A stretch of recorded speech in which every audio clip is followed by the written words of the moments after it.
as always, in the description is going to be links to the original posters, and this story is all credit, of course, goes to them. I'm not going to do a long intro today, we're just going to jump straight into it. If you do enjoy the video, please give it a like. It lets me know what kind of content you guys are enjoying.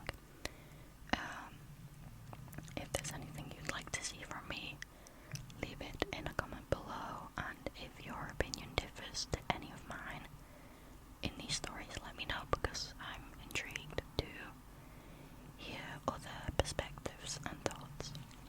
And of course, if you haven't already and you do enjoy this content, please consider subscribing to the channel. I would really appreciate it. But let's just get started. Okay, so this first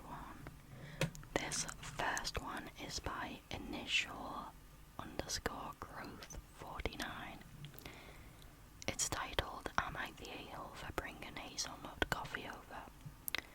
I, 18 female, bought coffee before going over to my friend, 18 male's house for a study session. He and my boyfriend, 18, were already there. After a while, I got up to go to the toilet. When my back was turned, my friend's little sister, 8, who is allergic to hazelnut, tried to drink my coffee. I knew because my boyfriend, who knows how I like my coffee, yelled, "You can't have that," making me turn around right when she put it back on the table.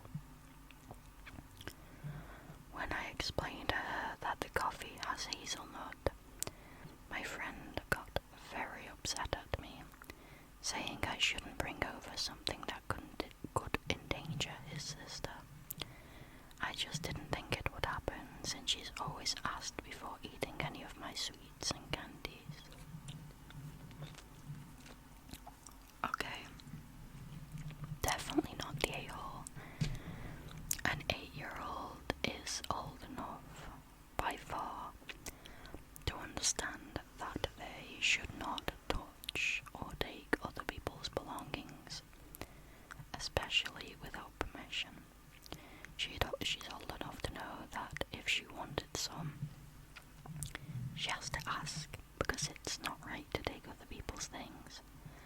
And she's definitely old enough to be taught that, with her serious allergy, she always has to make sure what she consumes does not have hazelnut in, so definitely not the a-hole. If it was a younger child, I would understand. Younger kids don't have that kind of thought processing, and they just take what they can. But this kid is old enough to know that they shouldn't be doing that. However, in future, maybe just as an extra precaution, if you do bring a snack or a drink that has hazelnut, just mention beforehand, like, this has blah blah. Make sure thing you do doesn't get to it. Or tell the kid, like, you can't have this, don't try.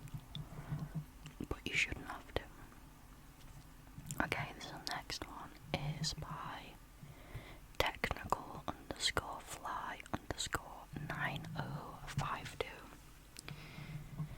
It's titled, Am I the a-hole for telling my mom she's not my kid's mom? Throw away, because I just want a verdict and to be done with it. So, for background, I, 28 female, and my husband, 30 male, have 2 kids, 7 male and 4 female. My mother is actually a great-grandmother.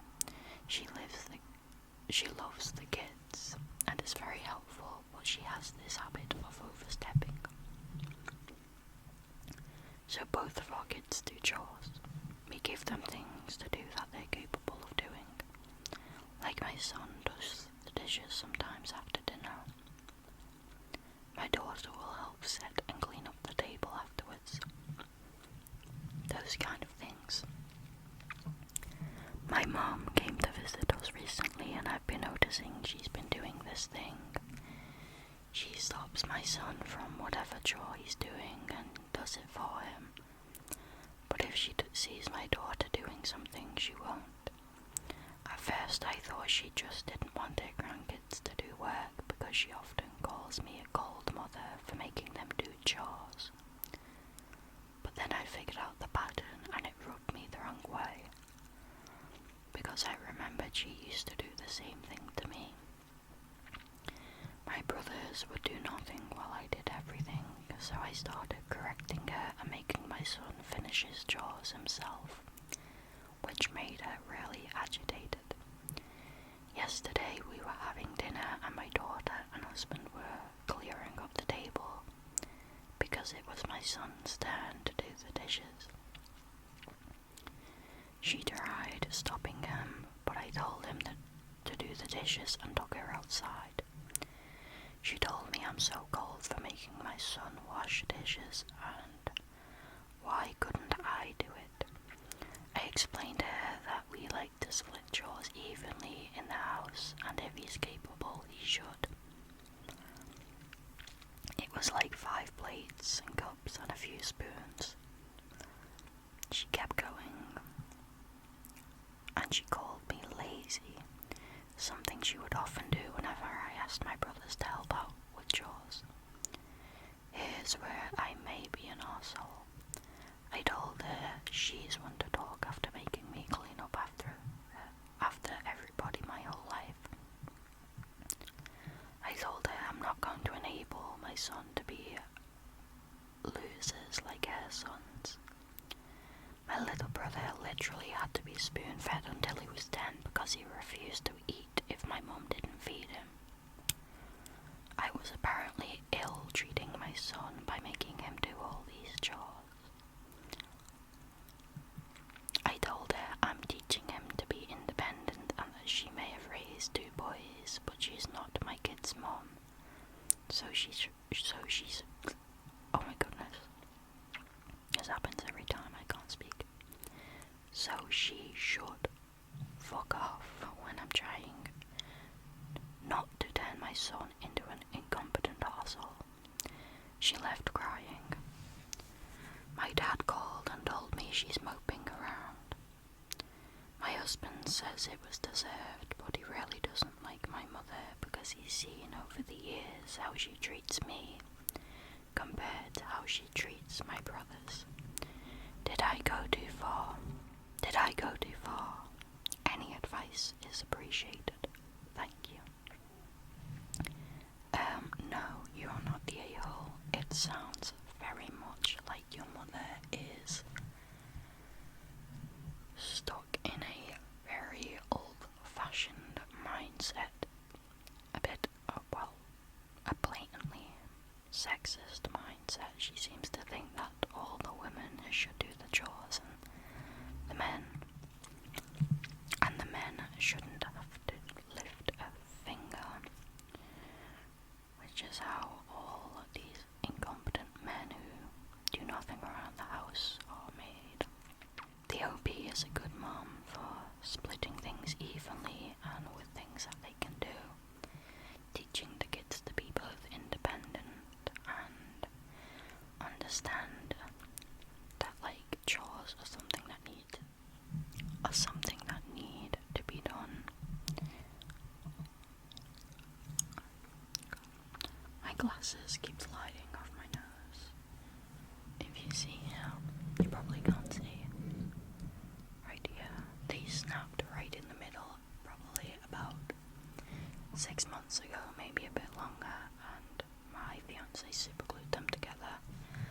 But last night they snapped again in a different place, and like glue was not the answer, and he tried everything to fix them, and he ended up soldering them together because I just cannot afford to go and buy new glasses right now.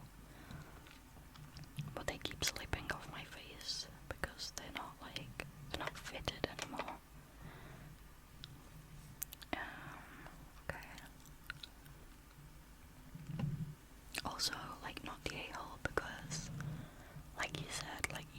parent, and even if you have a completely different parenting style, your mom needs to respect that because they are your kids at the end of the day.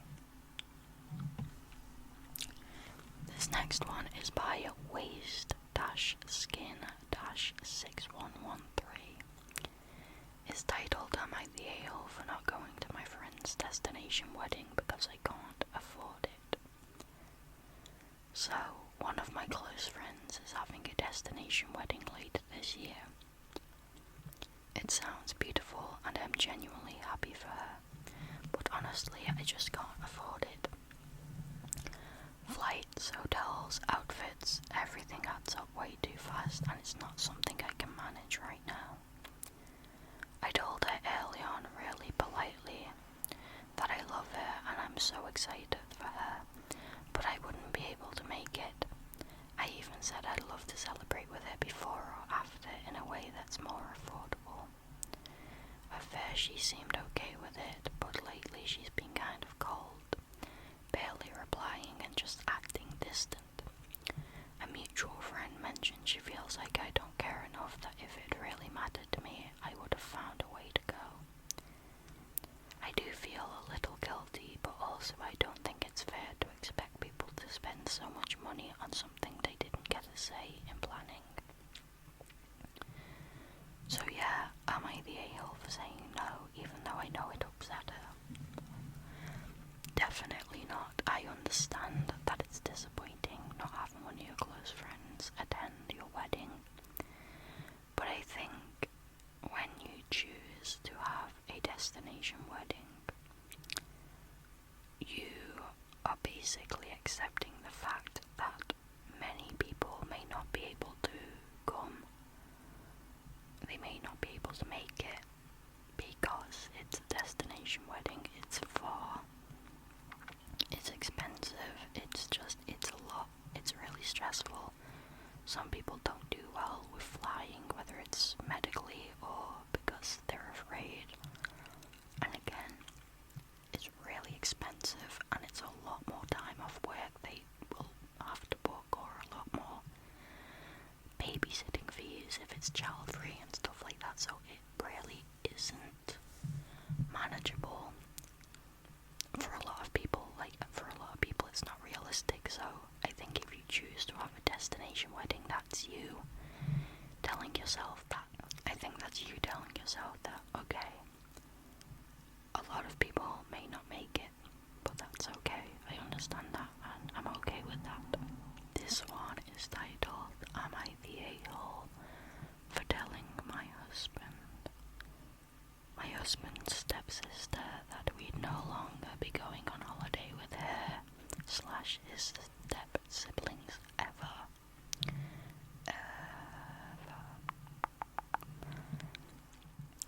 My husband's parents are divorced, so he has step-siblings, a stepsister and one stepbrother from my mother-in-law's second marriage. He also has one sister who I love and get along great with. Every year the siblings take at least one vacation together.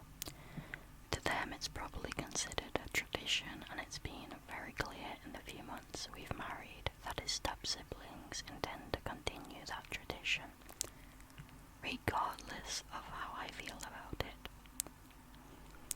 This is an assumption, but I feel like they partly want my husband there because he either pays for it or has access to my father-in-law's vacation homes. The reason I want to put a stop to it is because I don't like his stepsister or his stepbrother's wife. My husband didn't introduce me to his mother's side of the family until after he proposed, and from the start his stepsister and stepbrother's wife were very frosty and standoffish with me. I have no idea why they dislike me, but I get the vibe that they were hoping / expecting our relationship to fizzle out. Now they're a bit nicer to me, but I know they're not my type of people, and I much prefer his sister and his father's side of the family. The idea of having to spend minimum one vacation a year with them makes me feel so much dread, and I'm not going to force myself to do that. His stepsister informed me a few days ago that we'd be going to Greece in August. Honestly, the way she told me instead of asking me really rubbed me the wrong way.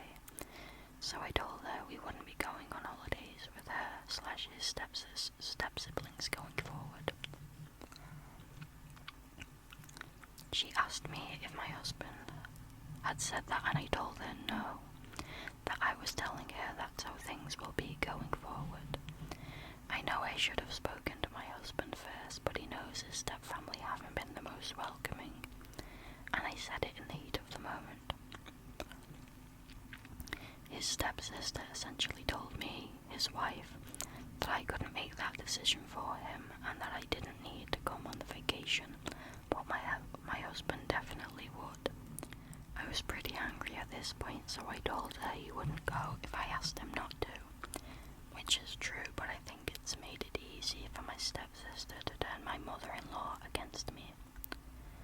My sister-in-law is siding with me, but I'm pretty sure my mother-in-law doesn't like me very much anymore. My husband agreed he wouldn't go if I didn't want to, but he thinks I should have spoken to him and let him handle the conversation, because now I look like the bad guy when I should have let him take the blame. Am I the a-hole? Yes, 1,000 times yes. At the end they're saying,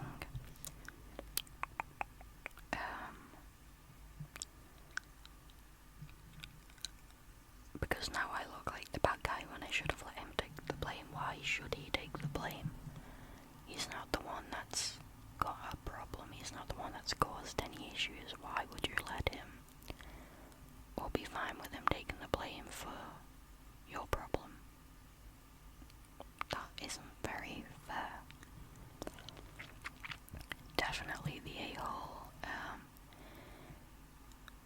You should have been a mature adult, and instead of going off on your little tangent to his step-sibling, you should have spoken to your partner, and whether he decided to go or to stay is up to him. It just seems like you don't like the step-siblings, and you'll find any reason because of that to get into a bit of a tiff with them and get your own way. Yeah, this stepsister is right. You don't have any right or authority to make those decisions for him. You can't just do that. You need to talk to him. You need to have a conversation.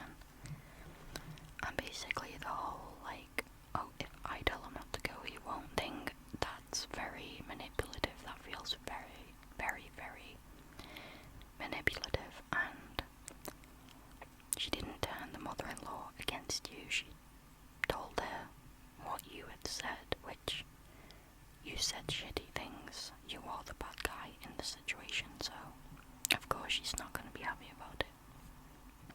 So yeah, absolutely the a-hole. Okay, this next one is by Seduin Synoldic. I definitely butchered that, but let's go. It's titled, Am I the a-hole for telling a guy to shut up during a job interview? I was interviewing this guy for a very good software engineering position. He passed the first round, and both I and everyone involved in the second round really liked his resume and experience. On paper, he had everything we were looking for, and honestly, this looked like a life-changing opportunity for him. Then he shows up, very serious and not smiling at all. I'm used to that in tech interviews, and I understand it can be an intimidating environment. We did a round of introductions, and then he opened the interview by saying, "Let me tell you a little bit about myself." We said, "Okay, go for it." He started talking about his personal and professional background. After about 3 minutes, I jumped in to ask a follow-up question based on something he mentioned. He replied, "I will answer, just give me a moment," and continued talking. A co-worker jumped in with another question and he said the same thing to her. At this point we were kind of looking at each other but decided to let him continue and give him the benefit of the doubt. But after more than 5 minutes I jumped in again with another question. I had to talk over him to do it. He finally paused and answered, but in such a long-winded way that he ended up veering into another topic. My co-worker asked another question and the same thing happened. At this point I was ready to end the interview. I tried to politely wrap it up several times, but he was unable to read the room and just kept talking. I finally raised my voice slightly and said something like, "Thank you very much for sharing your background. In the interest of time, I'd like to ask if you have any questions for us." This is standard protocol and helps us prepare answers for future interviews. He asked a question about the team.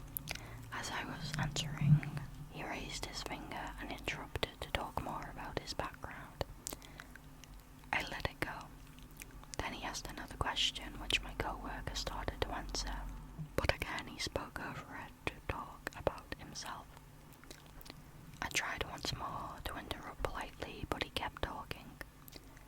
At that point I was done. I said, "John, you really have to shut up and listen." He was surprised, as was my co-worker, but he finally stopped talking. I continued. "You walked into this room with a 99% chance of getting the job. Now that chance is 0.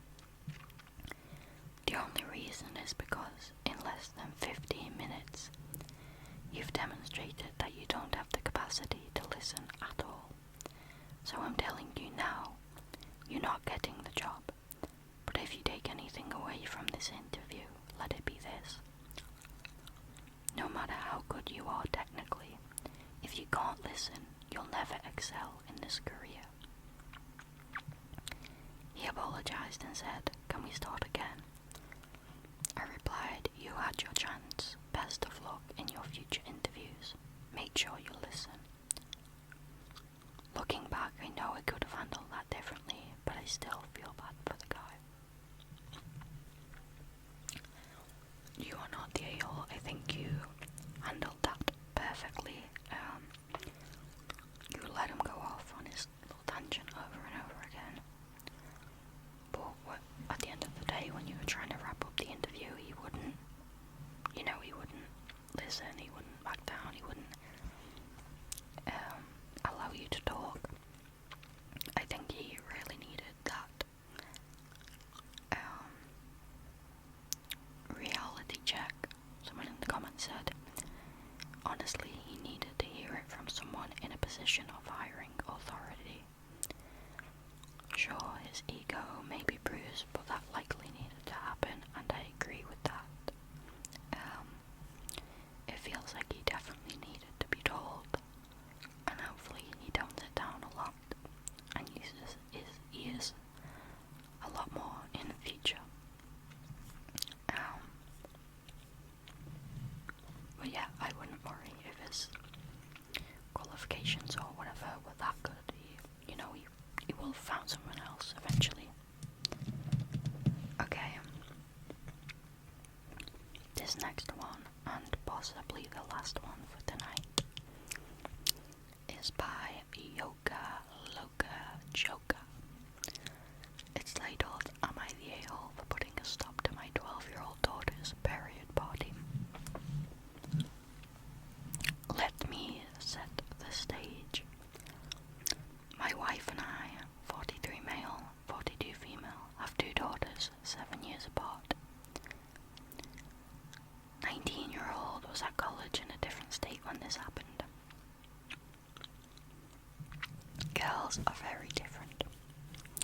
19-year-old is outgoing, even extroverted, loves meeting new people, trying new things, things, etc. 12-year-old is shy, a homebody, finds things she's comfortable with and sticks with them. In fairness, 19-year-old was kinda like this until she was 16 or so. Maybe it's genetic. A couple of months ago, 12-year-old comes to me in my home office, obviously upset. Stammers a bit, then manages to tell me she just got her first period.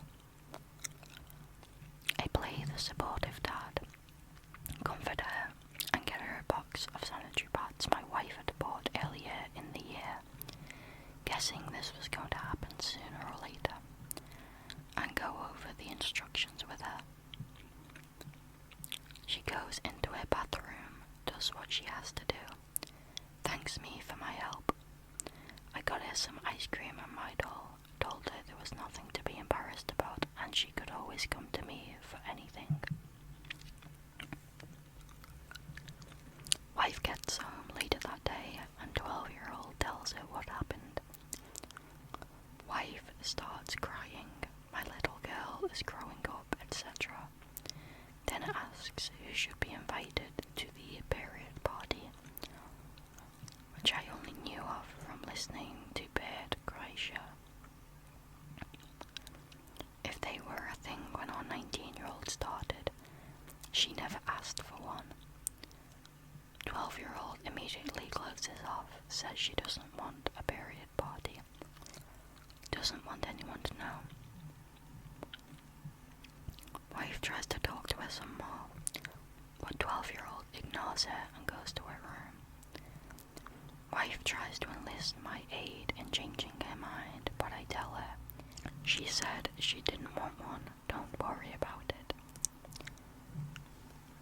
2 days later, I get home from running errands, and before I can even make it to the stairs, 12-year-old runs up to me and asks if she can do her homework in my office. I'm confused but say sure, and she bolts upstairs. At this point I start to suspect what was going on, and walked into the living room to find that my wife had not only decorated it like something which wouldn't have looked out of place on my super sweet 16, but there were several family friends, all women, and a few I recognized as neighborhood mothers. I beckon my wife into the hall.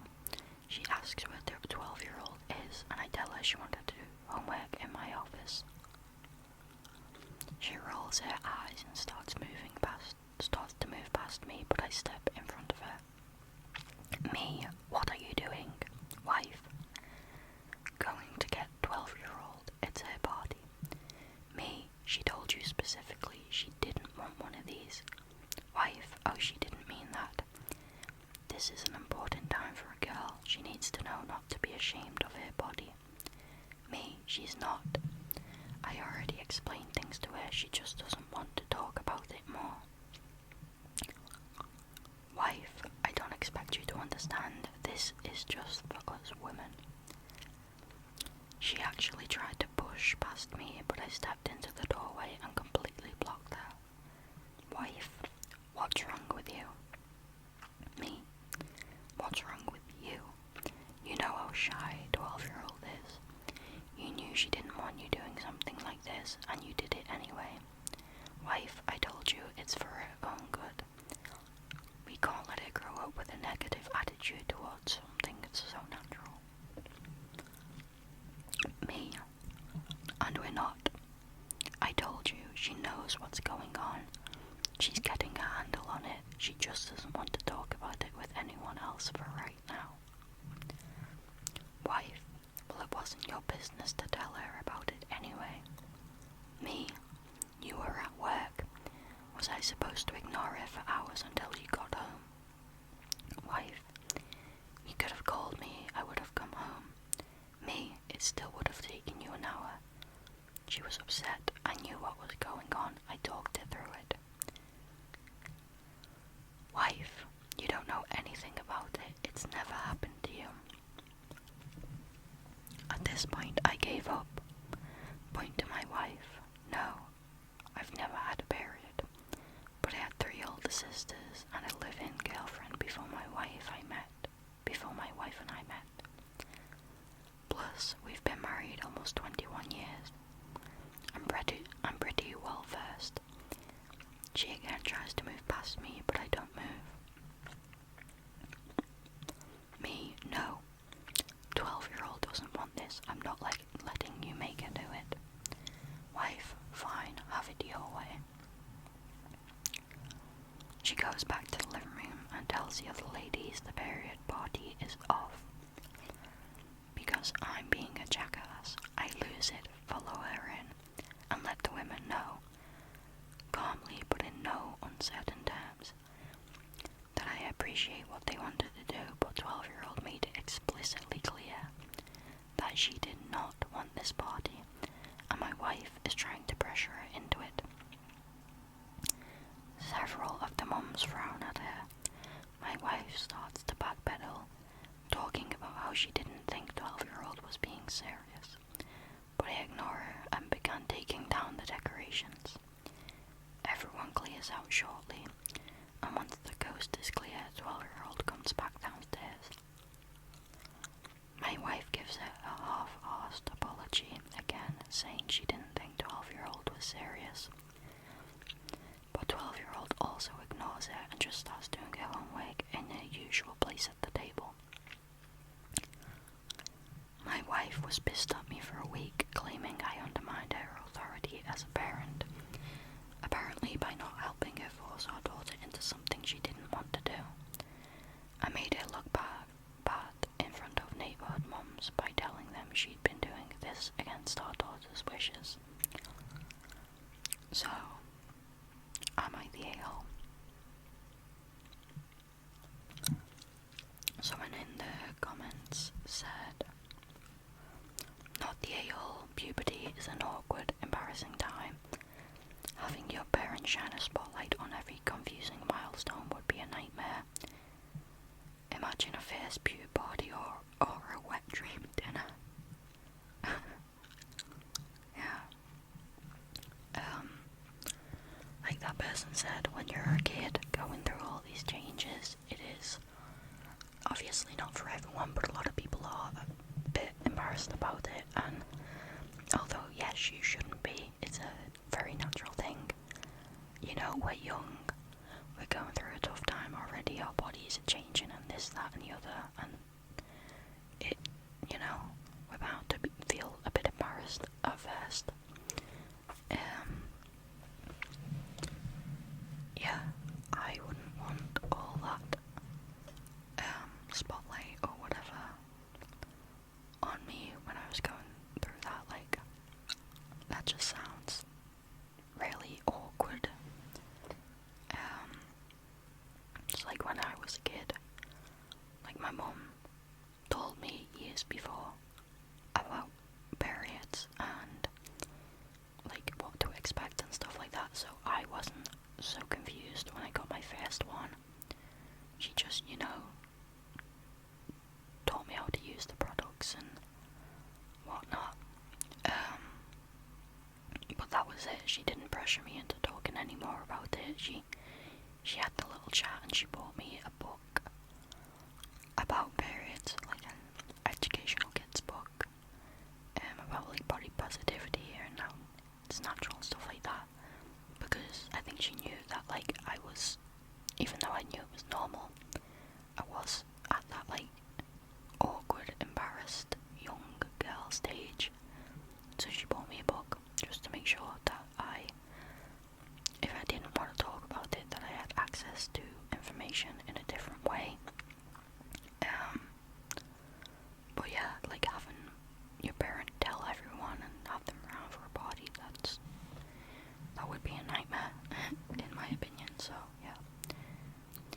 Someone else said, puberty embarrassment aside, there's a whole host of privacy issues involved with what OP's wife did.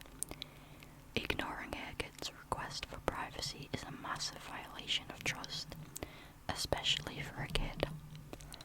It teaches her that she can't entirely trust her mother to keep anything a secret.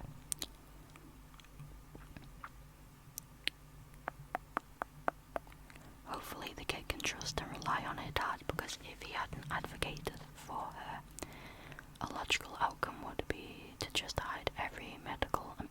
issues she faces in the future. That's how you end up with kids that don't tell you when they need help or when they're in trouble. OP may have just prevented a whole lot of future problems by showing his kid that he's a reliable person to talk to. Yes, I agree with that. The dad handled it perfectly. He had to talk with his daughter. He told her what she needed to know. He comforted her. Let her know that it's a natural thing. And then that was it. Like, she didn't want to talk anymore about it, so he left it at that. He got her some treats, some medicine. And yeah, stood up for her, advocated for her when she wasn't comfortable. He couldn't have handled it any better, in my opinion, and the mother's very tense for saying that, like, oh, this is just for us girls, like, you don't know, you don't understand. Like, yeah, okay, he will never have a period, so he'll never experience it firsthand. However, like he said, he grew up with many sisters, he's had past relationships, he's married, and he's got an older daughter. Like, I'm sure he knows enough